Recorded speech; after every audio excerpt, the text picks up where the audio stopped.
রাতের বেলা আপনার যখন বিরিয়ানি খেতে মন চাবে, বিশেষ করে বাসার বানানো বিরিয়ানি, আর হচ্ছে বাসায় খুবই কম ইনগ্রেডিয়েন্টস আছে, জাস্ট আপনার বিরিয়ানি মশলা থাকলেই হবে। সো কীভাবে এটা বানালাম তাই থাকছে আজকের ভিডিওতে। সো আমি এখানে ফার্স্টে তেল দিয়ে দিয়েছি, তেলের সাথে হচ্ছে পেঁয়াজ দিয়ে দিয়েছি। পেঁয়াজটা একটু হচ্ছে ভাজা ভাজা হয়ে আসলে তখন আমি হচ্ছে এই যে আমি প্রায় ভালোই পেঁয়াজ দিয়েছি, যেহেতু আমার হাফ হাফ মুরগিটাই নিব, কারণ অল্প একটু বানাবো পরিবারের জন্য। তো সেই অনুযায়ী আমি হচ্ছে এটা নিয়েছিলাম।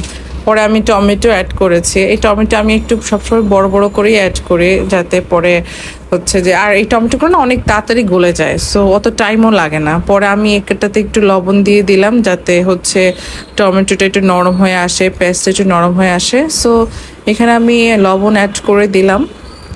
তারপরে এই যে নাড়াচাড়া করছি, নাড়াচাড়া করার পরে কিছুক্ষণ যখন দেখবো যে টমেটোটা একটু গলে গলে এসেছে, তখন কি আমি হচ্ছে বাটা মশলাগুলো অ্যাড করব। যেখানে আমি আদা দিয়ে দিয়েছিলাম, তারপরে হচ্ছে আমরা রসুন দিয়ে দিব, রসুনের যে পেস্ট সেটা দিয়ে দিব, সো এইগুলা দিব। তারপরে একটু জিরার গুঁড়া দিব, জিরার গুঁড়া দেওয়ার পরে মরিচের গুঁড়া দিব। হলুদ কিন্তু অ্যাড করব না, অবভিয়াসলি বিরিয়ানিতে হলুদ অ্যাড করা যাবে না। সো আমি এইসব মশলা দিয়ে হচ্ছে কতক্ষণ এই পেঁয়াজ আর হচ্ছে টমেটোটা মশলাটা ভালো মতো কষাবো। কষানোর পরে হচ্ছে এটাকে ঢাকনা দিয়ে রাখবো। আর আমি জানি, সবাই জানে যে যখন তেলটা উপরে উঠে আসবে মশলার, তখনই বুঝবো আমরা যে আমাদের কষানোটা হয়ে গিয়েছে। সেই মুহূর্তে আমি হচ্ছে এই মুড়িগুলো দিয়ে দিয়েছিলাম। মুড়িগুলো ভালো মতো নেড়ে চেড়ে হচ্ছে আমি এটাকে ঢাকনা দিয়ে রাখবো। কার কার রাতের বেলা আমার মতো ওই যে বিরিয়ানি খেতে মন চায়? আমার তো সব সময় বিরিয়ানি খেতে অনেক ভালো লাগে, বিশেষ করে বাসার তৈরি যেটা সেটা। আর আমি না সব সময় হচ্ছে বিরিয়ানির সাথে একটু ভেজিটেবলস অ্যাড করি, যাতে আমার কাছে এটা খেতে অনেক মজা লাগে। সো এই যে আমি এখানে হচ্ছে যে রাঁধুনির বিরিয়ানি মশলা, যে মশলাটা আমার সবসময় ফেভারিট, আমি ছোটোবেলা থেকে এই মশলাটা দিয়েই মেনলি বিরিয়ানি খেয়ে এসেছি। সো এই মশলাটা আমার অনেক ফেভারিট। সো আমি এখানে রাঁধুনির হচ্ছে বিরিয়ানি মশলাটা দিয়ে দিয়েছি। তারপরে একটু নাড়াচাড়া করে তারপর একটু ঢাকনা দিয়ে রাখবো।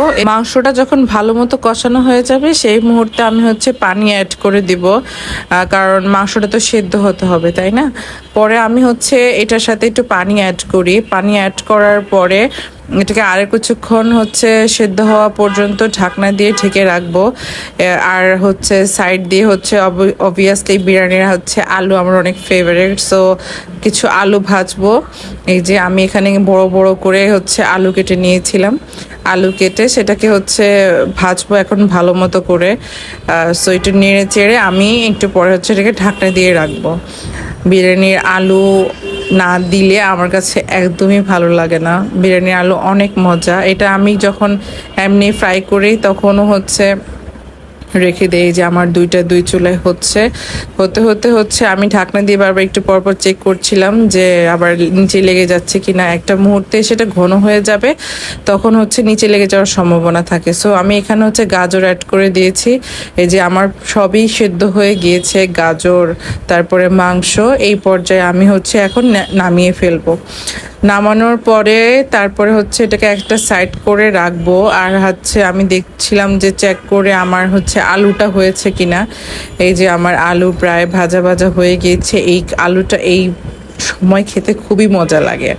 পরে সাইডে আরেকটা প্যান বসিয়ে দিব, সেখানে হচ্ছে ওই যে আলুটা ভেজেছিলাম যেই তেল দিয়ে, সেটা আমি অ্যাড করে একটু পেঁয়াজ দিয়েছি, অল্প পেঁয়াজই দিয়েছি, বেশি পেঁয়াজ দিইনি। তারপর হচ্ছে যে জলটা ধুয়ে রেখেছিলাম সেটা হচ্ছে এটার সাথে অ্যাড করে দিয়েছি। অ্যাড করে ভালো মতো ভাজবো পোলাওটা, চাল ভালো মতো ভাজার পরে এটার সাথে একটু লবণ দিব। লবণ দিয়ে তারপরে হচ্ছে আমি এটাকে ভালো মতো ভেজে আমার মাংস যে আমার হয়েছে রান্না করা, সেটা আমি অ্যাড করে দিব। সেই পরে অ্যাড করার পরে হচ্ছে আমি ভালো মতো এটাকে নাড়বো। নাড়ার পরে এটার সাথে যে পরিমাণের পানি প্রয়োজন হয় সেই পরিমাণের পানি অ্যাড করব। অবভিয়াসলি পানির পরিমাণটা যদি আপনি দুই কাপ হচ্ছে চাল নিন, তাহলে তার দ্বিগুণ পানি দিতে হবে। এটা আমার আম্মু আমাকে শিখিয়েছে, সো আমি সেই রুলসই ফলো করি। আম, যতটুকু রান্না শিখেছি নিজের থেকেই শিখেছি, বাট কিছু ইনস্ট্রাকশন হচ্ছে নিজের মায়ের ফলো, মানে মা শিখিয়েছে সেটা থেকে আমি রান্না করি। পরে এখানে আমি একটু হচ্ছে মরিচ অ্যাড করে দেব। মরিচ অ্যাড করার পরে যে আলুটা ভেজে রেখেছিলাম সেটাও হচ্ছে ঢেলে দিব, যাতে একটু ভালো মতো মিক্সিং হয়, প্রত্যেকটা ফ্লেভার যেন ভিতরে ঢুকে। সো এইভাবে নেড়ে চেড়ে আমি কিছুক্ষণ ঢাকনা দিয়ে রাখবো। অ্যান্ড এই বিরিয়ানিটা অনেক মজা লাগে। হয়তোবা মশলা অনেক কম মনে হবে আপনাদের কাছে, কিন্তু আমার এই কম মশলাটাই অনেক মজা লাগে। আর এটার ফ্লেভারটাও অনেক মজা। এই যে আমার বিরিয়ানি হয়ে গিয়েছে, and it's look so good. আর কালারটাও অনেক সুন্দর এসেছিল, আর খেতেও অনেক মজা হয়েছিল। এই বিরিয়ানিটা আসলে হচ্ছে আপনার যে রাতের বেলা বিরিয়ানি খাওয়ার শখ জাগবে সেই ক্রেভিংটা ফুলফিল করার মতো একটা বিরিয়ানি। খুবই বাসায় যা থাকবে তা দিয়ে আপনি বানিয়ে ফেলবেন এবং আপনি এটা এনজয় করবেন, and it's so yam.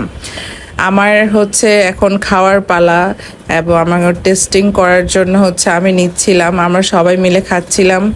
So ওর প্রত্যেকটা জিনিসই অনেক মজা হয়েছিল। মানে বিরিয়ানিটা আসলে অনেক মজা হয়েছিল, নিজে রান্না করছি বলে বলছি না, অনেক মজা হয়েছে। এমন ঝরঝরাও হয়েছে পোলাওটা।